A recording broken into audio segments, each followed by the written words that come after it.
अस्सलाम वालेकुम everyone, welcome back. आज हम बना रहे हैं बहुत ही सिंपल सा परत वाला पराठा, जिसके लिए सबसे पहले डो तैयार करेंगे। डो हम करेंगे मैदे की तैयार। आप इसमें आटा भी शामिल कर सकती हैं, लेकिन मैंने सिर्फ और सिर्फ मैदा लिया है। 1 कप मैदा लेने के बाद इसमें डाल लेते हैं 1 पिंच के बराबर हमने इसमें बेकिंग सोडा डाल दिया है। इसके अलावा डालेंगे 2 से 3 पिंच के हिसाब से नमक, या फिर आप आधा चम्मच ले सकती हैं। आधा चम्मच नमक डाल लें, या हस्बे ज़ायक़ा जितना कि आप आटे में नमक डालती हैं। उसके अलावा इसमें जाएगा 3 बड़े चम्मच के करीब ऑयल या फिर घी, जो भी आपके पास अवेलेबल है। इसके अलावा आप इसमें बटर वगैरह भी शामिल कर सकती हैं, क्योंकि उससे भी एक अच्छा सा टेस्ट आ जाएगा। इस सब को पहले अच्छे से मिक्स कर लें। यहाँ पर जो हम परत वाला पराठा बना रहे हैं वो नॉर्मली जो घर में खाया जाता है, ये उनके लिए, और ये स्पेशल रेसिपीज़ उनके लिए हैं जो बिगनर्स हैं और अभी न्यू न्यू कुकिंग सीख रहे हैं। तो हम उनके लिए कुछ स्पेशल रेसिपीज़ लेकर आएंगे जो कि बहुत आसान तरीके से बनी जाएंगी, और बनने के बाद वो फर्स्ट टाइम में भी बहुत ही परफेक्ट होंगी। ना तो रेसिपी को ज़्यादा मुश्किल बनाया जाएगा, ना ही ज़्यादा लेंथी बनाया जाएगा। तो आप ये रेसिपी ट्राई कीजिएगा और स्टेप बाय स्टेप मेरे सारे जो स्टेप्स हैं उनको फॉलो कीजिएगा। फिर देखिएगा कि आपका पराठा फर्स्ट टाइम में भी बहुत ही ज़बरदस्त सा बनता है। आटे को अच्छे तरीके से गूंदना है, जैसे कि नॉर्मल आटा गूंदती हैं वैसे ही हम इसको मैदे को गूंद रहे हैं। मैंने आपको आटा बोल दिया, ये मैदा है। नॉर्मली आटे को हम जब गूंद रहे होते हैं तो उसको जो है हम मुक्की वगैरह ज़्यादा लगाएं तो वो ज़्यादा ही बनता है, मतलब फ्लफ़ी होता है, या फिर कह लें कि नरम बनता है।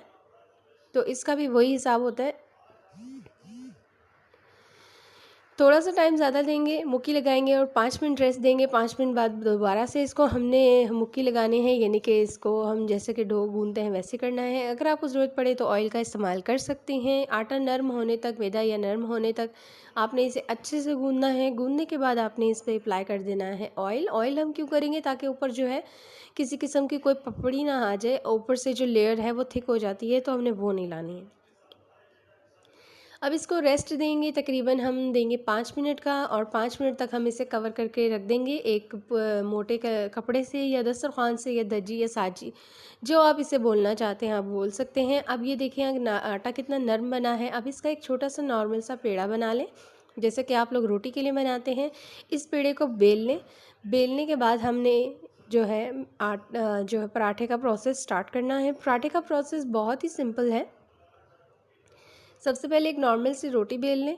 अगर आप नहीं भी बेलना चाहते तो आप डायरेक्ट आटा लें और उसको ही चपटा करके उस पर ऑयल या घी या फिर बटर लगा सकते हैं, और इतना लगाएं कि इस पे अच्छे से अप्लाई हो जाए, इसके आगे से निकले ना, यानी कि ये ना हो कि आप इतना ज़्यादा ऑयल या घी लगा लें कि आगे पीछे से वो गिरना शुरू हो जाए, तो आपका पराठा जो है वो फट जाएगा।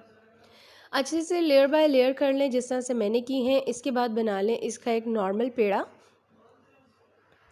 हम जितनी लेयर्स इसकी बनाएंगे उतनी ही लेयर्स हमारे पराठे में भी आने वाली हैं। अब इसे मोड़ लें, कोने को अंदर कर लें। अब इसको यहाँ पर इसी तरह के तकरीबन मैं मज़ीद और पेड़े बना कर रख लूँगी, जितने मेरे मैदे में बन जाएंगे। ये पराठा आप बनाएं, आप इसे हलवा पूरी जैसे कि आप लोग खाते होंगे उसमें पूरी का इस्तेमाल ना करें। आप सिर्फ़ और सिर्फ इसे हलवे के साथ, चने के साथ, अचार के साथ खाएं, या फिर चाय के साथ भी इस पराठे को खा सकती हैं। बहुत ही क्रिस्पी सा, बहुत ही यमी सा बनता है। तो आपने इसे बेलना है तब तक जब तक कि ये आप नॉर्मल रोटी की शेप नहीं ले लेता। उसके बाद गरम गरम तवे पे आपने डाल लेना है अपना पराठा, और पराठे की शेप थोड़ी छोटी रखा करें। ज़्यादा बड़ा होता है तो वो क्रिस्पी नहीं बनता, उस तरह से नहीं पक पाता। तो पराठे की शेप थोड़ी सी आपने छोटी रखनी है। एक साइड से पकने के बाद आपने इसकी साइड चेंज कर लेनी है और अप्लाई कर देना है घी या फिर ऑयल। अच्छे से लगा लें। इसके अलावा बहुत सारी वीडियोस मेरे पास ऑलरेडी अपलोडेड हैं, तो आप जाके मेरे चैनल पे देख सकते हैं कि आपको जो जो रेसिपीज़ चाहिए वहाँ पे ऑलरेडी अपलोडेड हैं। तो सर्च करें मेरे चैनल पे और देखें। अगर न्यू है तो सब्सक्राइब कीजिएगा, वीडियो पसंद आए तो लाइक कीजिएगा।